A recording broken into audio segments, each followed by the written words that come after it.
Hello everyone, my name is Jason Schiessl. I'm an IB teacher and I'm going to talk to you today about pre-production forms and organization in the pre-production process so that you're most successful when you go out and begin shooting your production films.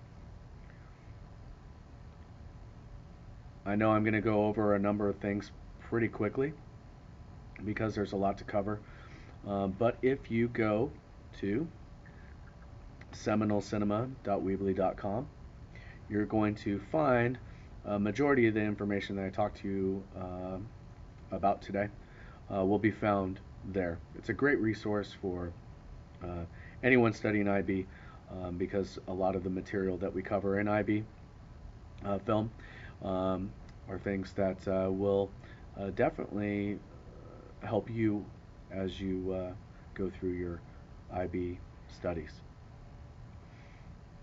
If you go to SeminoleCinema.weebly.com, you're going to find there's a lot of information here. And a lot of information is then separated into various elements.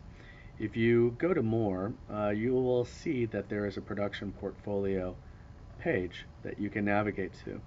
And as you navigate there, you can see a production portfolio overview video lesson by Mr. Toombs, as well as a number of documents and files that you can either download or navigate to that will help you be successful in your portfolio process. So I want to make sure that you go here and take a look at the various things that are available to you. Everything from the markband descriptors, which provide the rubric on which you are going to be evaluated or graded. There are various exemplars of the production portfolios, and I've even provided exemplars for each job title submission type. So if you are a director, you can look at the director's submission exemplar and the examiner comments related to that particular submission. Editor, sound writer, cinematographer. So I have each of the job titles of which you can submit, and then obviously some of those have comments and stuff. So it would behoove you to take a look at those. I do have a couple of higher level production portfolio samples as well, but just remember that if you're in my face-to-face class or in Pomoja, you'll see that the standard level is the level that you will be submitting. So you want to adhere to those rules and regulations and formats, because if you go to higher level, you're going to violate a lot of the standard level dictates. Okay. There are some forms and planning guides and other information for submission. Lots of checklists and things like that that you can take a look at. So you want to take a look at those things. Look at clerical issues for packaging if you need to know that. So there's a lot of things that you can take a look at just overall, get an overall view of the production portfolio. But I'm not going to talk to you about the production portfolio process as a whole. What I'm going to do is talk to you about the production process when it comes to pre-planning, pre-visualization, so that the production process itself, the shooting of the film, is going to be much easier and much more streamlined and time effective, which is really important for all of you because you don't have a whole lot of time to put this thing together. So the more organized you are ahead of the production process, the better off you're going to be when it comes to actually shooting and editing the film in post-production. So if you, again, are at Seminole Cinema and you go to more, you're going to see, also one other thing, you're going to see subject areas that are pretty much in tune with the job titles. So not to get off track here for a little bit, but if you're interested in screenwriting or directing cinematography, um, sound and editing, if you're interested in those things, there are pages devoted just for those particular job titles, and there's lots of tutorials or lessons or experts in the field that are discussing those fields and those jobs. I want to talk to you about production forms, because the production forms in the pre-production process is vital for your success. So if you click on production forms, we'll take you to an area called production form. As a director, if you do have auditions, it's really beneficial for you to hold on to all of the audition forms, whether you cast somebody or not. Sometimes you have actors back out, or sickness or illness, other conflicts come up, so it's always nice to have those other audition forms available to you, so you can pull upon those people that were actually interested in starring in your film, or if you need extras or whatever. Even production crew, some people, yeah, they want to act, but sometimes they get interested in just helping out, so having additional grips or whatever on set are always nice. A lot of these film forms can be found in a place that is actually a really good resource for a lot of things filmmaking, and it's Filmmaker IQ. And if you go to filmmakeriq.com, you'll see that there is an area that has a bunch of film contracts and forms, pretty much a one-stop shopping place, if you will. Some of the forms or some of the links are not good. They don't work anymore. Some of the websites that hosted some of those documents or forms are no longer available, so you kind of have to fish through them. Fortunately for you, I fished through a number of these already, so the ones that I have up on my website are going to be available, and we'll go through those in a little bit. You'll see that there's articles as well. There's all these Celtics tutorials, which are great for screenwriting. Premiere Pro tutorials if you're using, CS6 or Creative Cloud. All those tutorials are like hugely beneficial to you.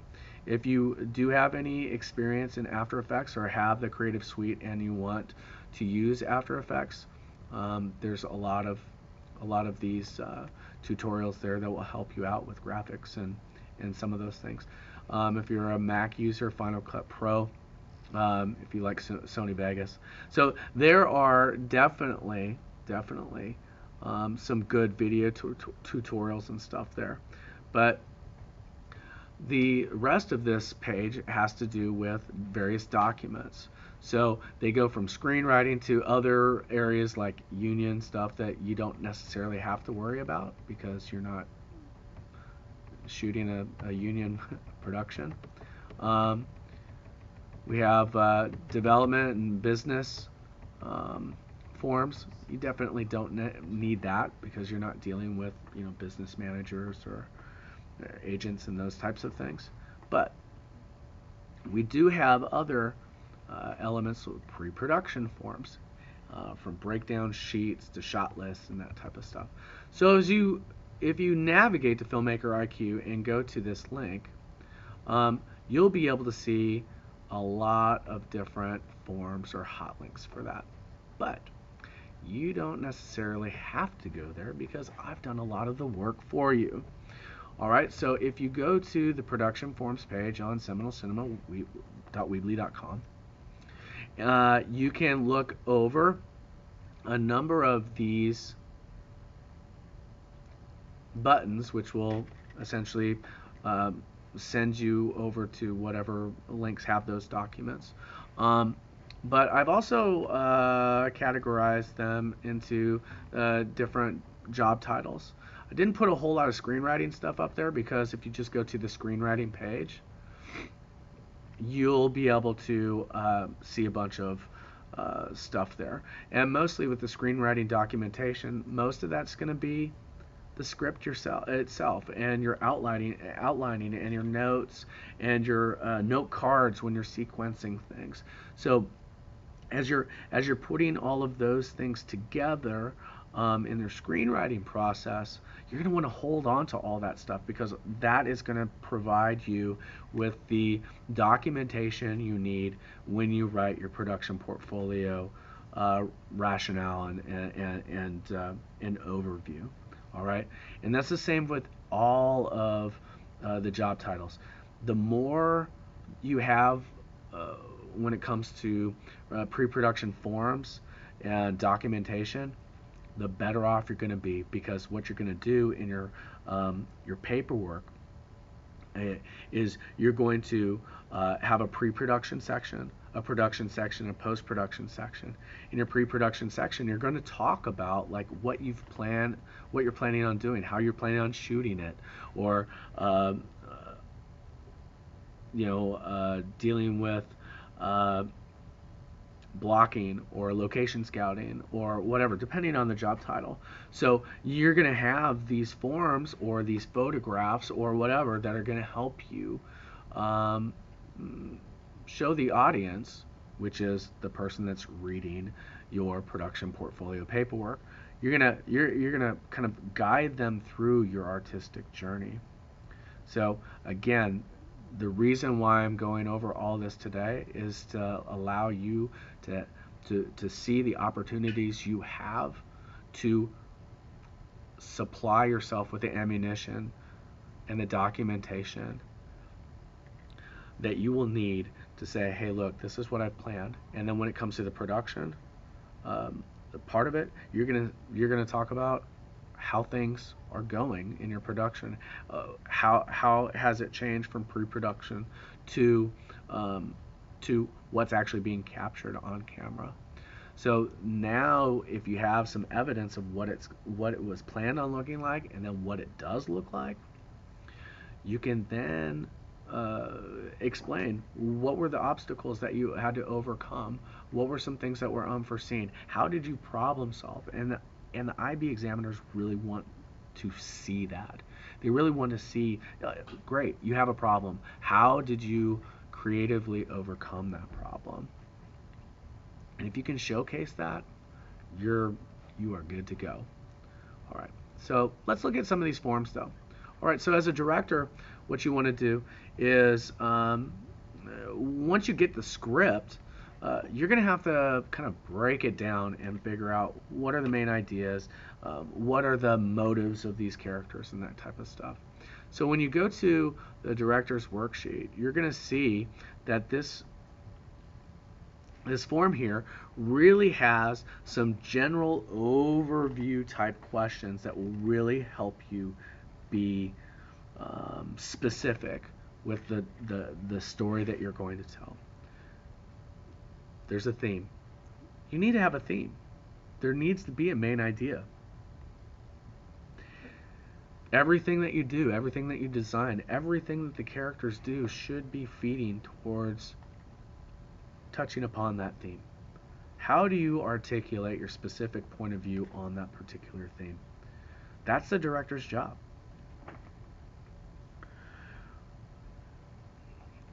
If you're looking at a specific scene or whatever, how does the scene fit in the overall, in the overall story? You look at character super objectives. All right. So when you're talking about characters and objectives, an objective is what the character is trying to accomplish. A super objective would be throughout the entire story, what is the character trying to achieve? I'm a Meisner guy, so it's all about need. What does the character need in the scene, or what does the character need for the entire story? Super objective would be for the overall story, and then an objective would be for the particular scene itself. All right. Each character's scene objective. And sometimes the objective changes for a character from scene to scene, because guess what? Things change. And sometimes the character's objective in one scene might be different than an objective in another scene. But as you add all of those together, that should direct you to what is the character's overall objective or super objective. And that's something you need to talk to your actors about before you get on set. Okay? You have to identify what the conflict is in the story and the conflict is within each scene, because you got to think the structure of the scene. The structure in the scene is oftentimes a microcosm of what the structure is for an entire story or entire film, right? Each scene has plot points within it that have a story, a contour to it. There's an arc to it, so you have to figure out what that is, and some of that is obviously reached through with the acting and the blocking and the actual events, but the editor is probably going to need to know that as well. So sharing this with the actors, because they're acting in the scene, sharing it with the editor is something else that you need to articulate. So I think you're already starting to figure out, just with this one document, that the director has to conceptualize everything, but then the director really has to communicate it to everyone that it's going to affect. And if you're trying to get a unified vision, well, everybody that's involved needs to understand what these things are. So if you have this written out, you can go ahead and share it with everybody and share the particular form, make some copies of the form, or send them the file of the form so that they all understand it. Just don't give it to them the moment that you're starting to shoot, because that's bad organization. Each character's inner conflict. Again, sometimes that's a need, or what's keeping them from getting that need. All right. Let's say a character needs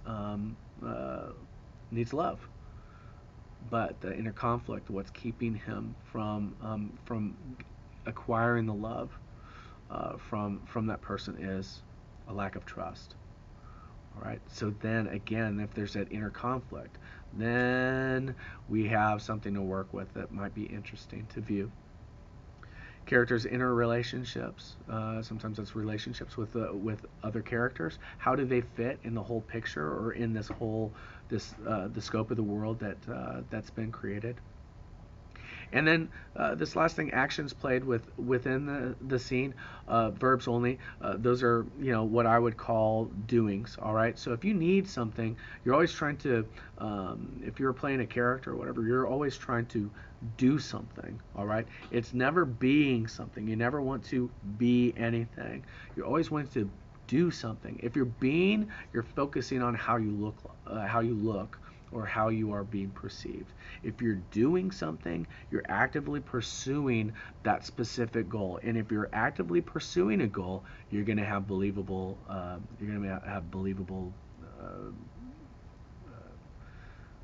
Portrayals on screen or on stage. You're going to have truthful reality. Acting is living truthfully under imaginary circumstances. So the only way to live truthfully, really, from my perspective or my point of view, and again, acting is my primary background, is that in order to live truthfully, you have to employ the reality of doing. You have to really do stuff. And do is verb.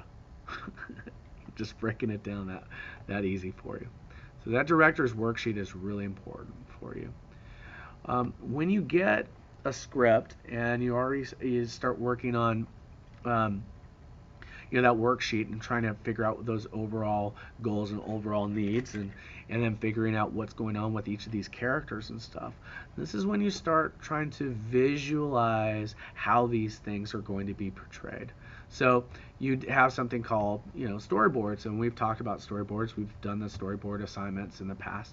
All right, so this is a storyboard template. There's lots of storyboard templates out there. I have them available in the directing and in the cinematography sections of the SeminoleCinema.weebly.com. But you notice that the storyboards, we have the production information up here, but we also have shot number and scene number. Now the scene number is going to be taken from the script, right? The shot number is going to be something that comes later, because the shot number is going to depend on, well, what the sequence is. So you're going to have a shot sequence.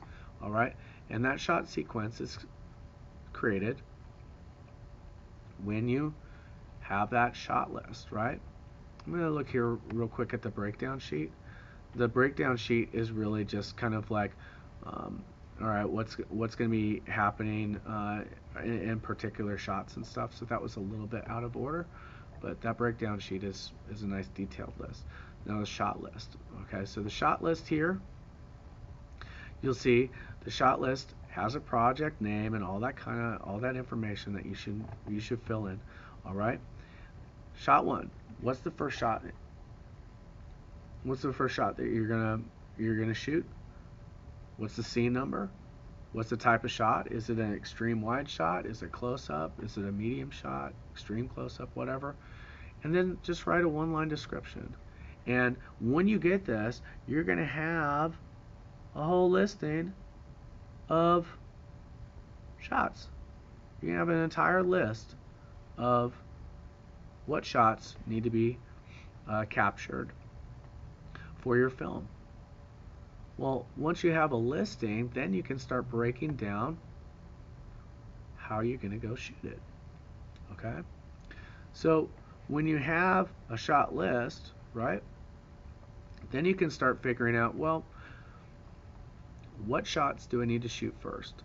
Let's say in scene 1, I have 4 shots in scene 1, and they happen in the bedroom.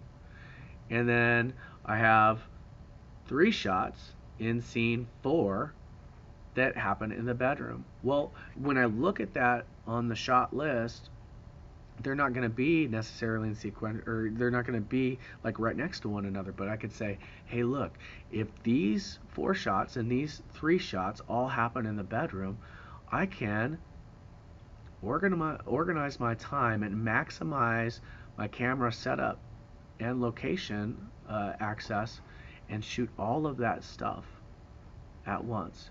So I might do the first 4 shots and set those things up, and then I do the next 3 shots that take place in the bedroom right afterwards. And guess what? Now I don't have to shoot any of those bedroom scenes anymore because I'm done.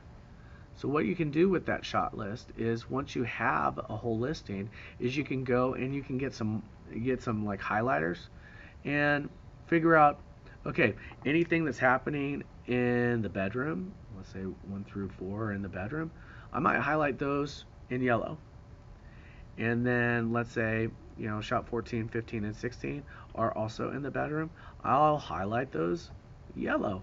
So then I can start figuring out, okay, if I know what shots need to be shot and I maximize my time, I can then break down what I'm shooting on particular days. I can also do this with cast members. Once I cast somebody, I can figure out what scenes they're in. So when I figure out what scenes they're in, I'm not going to need to call all my cast members every single day on every single shoot, because they might not be used. I may only have access to an actor for a couple of days. So what I might do is I might have to take a look at what shots those cast members are available and schedule things that way. So you're definitely not going to be shooting things in sequence. It just doesn't work out that way.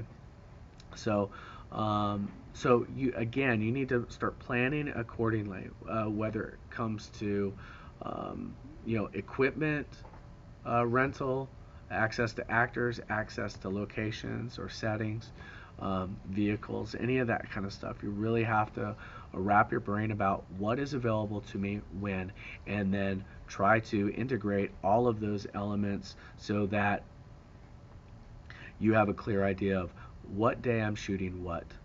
How many shots do I need? Once you figure out what cast members are going to be called, you can use something called a call sheet. And that call sheet is, okay, if I'm going out, I'm going to shoot those bedroom scenes today. All right, so I'm going to have that shot, that call sheet. I'm going to fill out this information. I'm going to have what the set looks like, what scene numbers, who the cast members are. All right, what location? Well, guess what? that information can be correlated with the storyboards because you have the shot and the scene and what it looks like.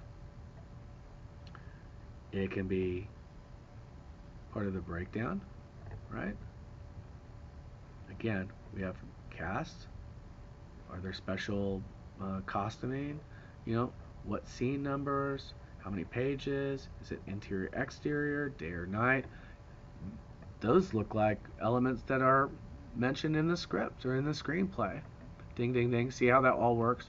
So, yeah, it seems like it's a little bit of redundancy involved, but I'm telling you, the more organized you are and the more unified your pre-production plan is, the better your film's going to be. The film's going to be much tighter, and you're not going to have a lot of errors, or you're not going to have a lot of fluff, or you're not going to have a lot of dead sections, because you're going to maximize everything that you're putting together so that you can condense all of the stuff that you've learned over the last year and a half into that 5-minute film that you're producing. You'll also need that contact list. All right, so this is going to be really vital for you as far as the actors or the crew members. And this cast contact list is also going to be important to give to your editor, because you're going to have the names of the people, the characters that they play, and if you're including opening or ending credits in your film, this is where the character name and the name information will be important for your editor. All right. Finally, a producer's post-production report. Some of this has to do with just like returning of equipment. All right. The dailies are those clips that you've shot today. Are they you're not going to be sending your dailies to anybody, but it might be important for you to take a look at them. Are they synced? Are you doing a dual record setup? Are you recording sound separately, or are you baking the sound right into the video file? There are advantages to both. I like recording it separately. Even though you're recording it at the same time, you dual record it so that it can be baked into the sound, or you can record it separately and then sync it up in post. You can do a lot of things. You have a little bit more flexibility when it comes to that. Some of you guys might not have that situation, or that type of setup, but I usually record using an H4n on my DSLR cameras, and then also have a Rode video mic, so I'm dual recording there. So the recording's baking into the H4n flash drive, as well as the sound is getting baked into the video file. And in post, I can always just take out the audio track from there and import whatever sound I need to import from my separate sound files. Are you on schedule so far? The composing stuff, and again, I've received so many questions about music and stuff. It doesn't matter if it's non-copyrighted or free domain, domain-free music. You can't use it. It has to be created by students. So Magic Music Maker is your friend. GarageBand is your friend. All right. I have a lot of face-to-face students that use looping and digital music making sound programs. Fruity Loops is another one. Those are definitely to your benefit. I mean, that, or if you play an instrument, you could always record yourself playing an instrument, whether it's guitar, piano. I mean, piano is really effective in a lot of films. Sometimes percussion is good enough. So think about those options you have. But you can't just go to freedomainmusic.com or go to YouTube and rip a an MP3 and import it into your film. You just can't do that. You're, you'll be violating the policies and procedures. All right. So you might want to take a look at all of this, and that's a good weekly check-in for you. Some of it might not be applicable every week, but other stuff will definitely help you out. So it'll also be a good reflection for you as you look back at how things are going. You should be journaling every day, no matter what job title. Every day you do something associated with the production portfolio, you need to document it. Journal, just free write it down, because trying to recall something that happened 3 weeks ago, when you're overwhelmed with all sorts of other schoolwork, it's going to be really hard for you to create some sort of fictional account of what happened. So just write it down, and then guess what? You can take a screenshot of your journal entry, plop it into your production portfolio paperwork, and that will provide you evidence that, oh my gosh, I encountered this particular issue. This is how I overcame it. And again, it also shows the examiner that this person is organized enough that they are journaling and keeping account of what they've been doing throughout this process. They've taken the time to do it. Those small little things do a world of good when it comes to showcasing what you've done with this production portfolio.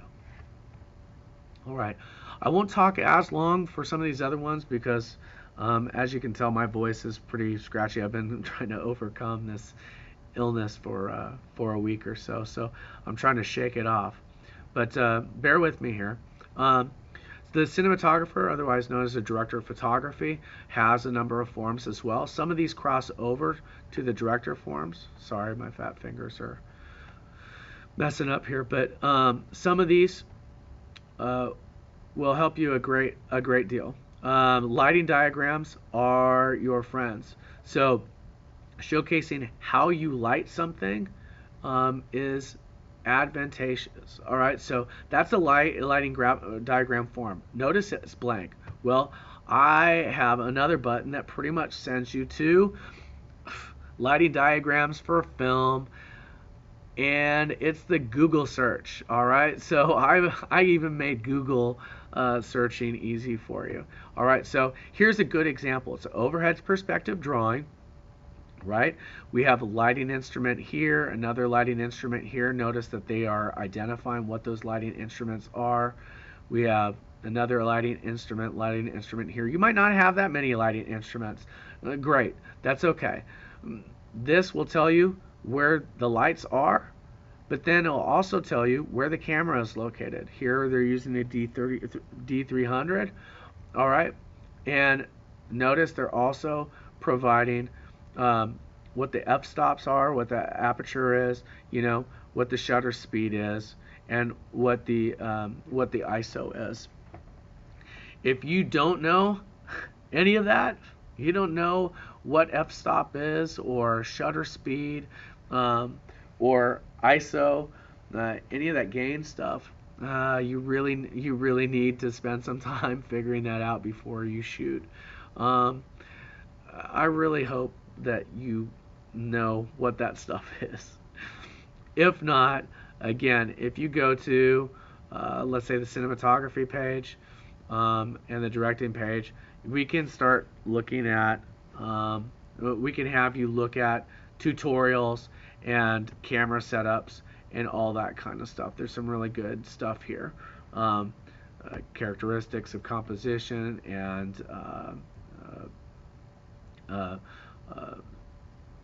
cinematography. The Dugdale's DSLR tutorials are great. Actually, this guy's tutorials are really good too, so you can take a look at him. He's a guy just about your age that just started coming up with filmmaking videos, tutorials that are really simple and helpful. Field equipment checklist. Um, this is stuff that, is just a really easy, checklist for you to document when you submit your production portfolio paperwork. There's going to be an equipment list area on your cover sheet, and this will, using a checklist like this, will help you compile a list for yourself as you list all the technical equipment that you've been using. There's a shot list again. This is a little bit different than the director one. So there's just an alternate form for you. Notice there's a shot number, scene number, type of shot, and then the description, right? So again, you list, what scenes, start chronologically. So the very beginning, deal with that. Then when it comes to like actually shooting, if it's a particular day that you want to shoot, all right, yeah, that's when you put those shot lists in order, so that you can go from one shot to the next to the next. All right. Your shot log. This is really important as you're shooting. Okay, when you're out there shooting, capturing footage, this is a recording of what you've shot, where it is, and all that kind of like data that's involved, so that the editor can use this, or you can use this in post-production. If you're shooting digitally, obviously you're not using any reels or anything like that. So let the reel number be your SD card. So you probably will have a couple of different SD cards. Identify which cards they are. So I would write an A or a B. On some of my cards, I have them color coded.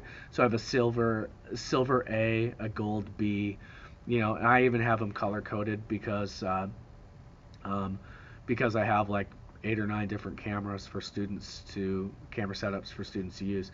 So within each one of those, instead of getting the cards mixing and matching between the stations or whatever, they stay with those particular equipment. So again, instead of reel, which SD card is it? All right. What the take number is. All right, so take 1, take 2, take 3. Sometimes you're going to have 4 or 5 takes, and oftentimes if you're playing them back right after you shoot, which that takes some time but might be worth your while, you can start starring or highlighting or circling which takes might be the best ones. All right. In time, out time, that has to obviously do with slating. So if you do slate, you can figure out what that time is. You can also do the timestamp of how long the clips are, and then the description of the particular scene. That's going to be something vital for you, the cinematographer, but it's also going to be vital for the editor. Okay. Here's another shooting log form. This one's a little bit more specific because it doesn't just have the scene and the take, but it also says what lens you're using. So this is really important when you're dealing with something like a DSLR, because you can detach the lenses. So let's say I'm shooting with an 18 to 55 millimeter lens one day, and then I have to come back and shoot it again. I need to know what lens I was using that day, because if I put a 55 to 250 lens on there the second day, the continuity is going to be all off. All right, it's going to be messed up. So not only do I need to know what lens, but what focal length am I shooting at? Am I shooting, at 55 millimeters? If so, I need to write what that is. That I'm shooting 55 millimeter, because if I use my 55 millimeter and I'm totally widened out or whatever, again, even though I'm using an 18 to 55 millimeter lens, if I'm shooting at 55 millimeters one shot and 18 millimeters the other shot, excuse me, again, the footage is not going to have the continuity that you need. Sometimes it's really easy just to shoot with a nifty 50 or something like that, 50 millimeter lens. That way, everything that you're shooting with that. But when you do that, you limit your creativity. Your stop, that's the f-stop, so that's your aperture if you're shooting wide open. or if you're shooting way close, that obviously is going to dictate how much light or how much light you're letting in and hitting the sensor, or how much light you're excluding. Notice though that your f-stop is going to also affect your depth of field, how much of the area is going to be in focus. Okay. So most of you probably won't be using filters or whatever, so I wouldn't worry too much about that. Your raw stock log, all that, again, if you're looking at your dailies or whatever, the camera, you're probably going to just be using the same camera. What roll, again, which card are you using? Is the shot good? You know, is it no good? Or, you know, can you use it maybe for B-roll or something? Or is it worthless? All right, so I would use this as something where you're just like checking off some, you know, I would just use that. All right, that's the easiest way to use this form. That's it pretty much for the cinematographer. Obviously, cinematographer is going to be looking at the storyboards, which is going to definitely indicate how your lighting diagram is going to be used. It's going to dictate your checklist as far as like what needs to be included. It's going to influence you know, what equipment you're going to take and which shot. So the storyboards are definitely, the script and the storyboards are definitely going to influence a lot of these elements. The editor forms, I don't have a whole lot of editor forms. There is an edit log there for you. But I just wrote down here that, again, knowing the director's worksheet and what the director has put together, knowing the storyboards, the shot list, the shot log, the raw stock log, and the contact list, those are the forms that you're going to want to get from the director and the cinematographer, so that you know how the thing's going to be put together, because that's what the storyboards are going to do, right? The shot list and the shot log, those are going to dictate to you, like, you taking the shots from the shot log and inserting those good shots, or, you know, those ones that are highlighted as, yeah, this is a keeper, and throwing those up onto your timeline, your nonlinear editor, like your, you know, Premiere or Vegas or Final Cut. You're going to throw those up onto your timeline, and then from there start doing your manipulation. The sound forms, you know, there's not a whole lot of sound forms that I included. I did provide I do provide a music cue sheet for you, because in the film, if there's any time where sound or music is integrated into the film, you're going to want to know what those cues are, where they're taking place. All right, how are they being implemented? Are they fading in? Are they fading out? Are there swells? You know, all of that kind of stuff. All right, and then the sound report, that's actually going to be used more for the recording of things. So if you're recording, great. Again, what's the scene number? Take some digital. I mean, if you're doing dual recording, let's say you're using a H1N or H4N or whatever, you might take multiple takes. Those are going to be saved onto a flash drive, right? So it's important that you slate it first.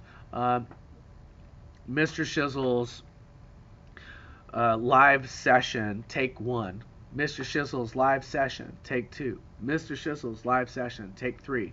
All right, and you clap. So each one of those takes, there might be something good out of each one of those takes, or it might be one take might be better than the rest. So that's, you know, when you want to definitely identify what those are, and just grab those and put those into your timelines, right? Make sure you note, and then these are the timestamps. All right, the timestamps of you know, how long they are. Something like an H1N or H4N has the timestamps on there. Another thing, really quickly, if you use a digital recording device, and when you use your camera, make sure that you have the time and the dates synced up. Everything is on the same day or date or the same time, because the last thing you want to do is have your camera set up for, let's say, November 30th, 2015, and when you shoot it, it says November 30th, 2015, and then you have an audio recording that you're recording from your H4N, right? But your H4N says it's, December 24th, 2012. You have no idea now. You have no idea what file that is when you go on the computer and you start importing those files, because the timestamp on those things or the date stamp on those things are all going to be out of whack. That's one important reason why you slate before your video or your audio recordings. But it's just a management issue as well. When you have all of these files, all these video files and sound files, instead of looking at a bunch of thumbnails, all you have to do is look at the date and the time in the data, in the micro data of the file, and that's going to be able to allow you to take what is good or what you already know is good and pull and import those, as opposed to pulling 30, 40 files a day and then sorting through everything. I hope that makes sense to you. If not, you can always message me. All right. I do have one last thing. The University of North Carolina School of Film has a production packet example. It's not a production packet that is something that's going to look like your production portfolio, but this production packet example does. It's like a production notebook that shows you what all of these forms look like, how they're actually used, and how they help that organization in the pre-production process. So I know I gave you a lot of information, and I know this is probably a little bit longer than you thought, but I hope it does help you with your production process. Starting about now, you should be going out and shooting if you haven't started already. You're going to want to pretty much have your films shot before winter break, and you're going to pretty much want to have a rough cut of the film, everything slammed up on the timeline, so we have a sense of what the story is before winter break. That way, when we look at your rough cuts, we can see what the issues are, what we have to work with, and provide you the feedback so that you can mold this and chisel it and shape it to the production that will be submitted for the IB assessment. Again, if you have any questions, feel free to email me or your Year 2 teacher. I'm sure they'll have plenty of information for you or plenty of feedback to provide to you so that you can be successful. In a couple of weeks, Ms. Neb will be giving you a live session lesson on the post-production work, which will pretty much be involving using a non-linear editor such as Premiere, Final Cut, Sony Vegas. These editing programs that you've been using in your video projects up until this point. I hope all of you are well, and I hope you have enjoyed this lesson. Thank you very much.